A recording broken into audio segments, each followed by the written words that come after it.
Hello friends, you always want to know makeup is harmful for us. Today I will answer it. Keep watching the video. Let's start.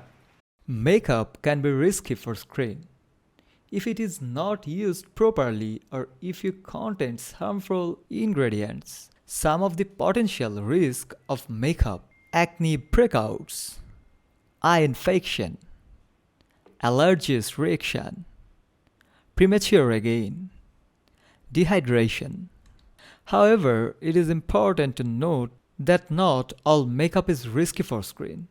There are many high quality makeup products that are made with safe ingredients and do not clog pores. If you are concerned about the skin of makeup, you should talk to your dermatologist. By following these tips, you can reduce the risk of makeup and enjoy wearing it without damaging your skin. Hello my friends, thank you for watching this video. Please like our videos and subscribe our channel for next update. Bye. Bye today.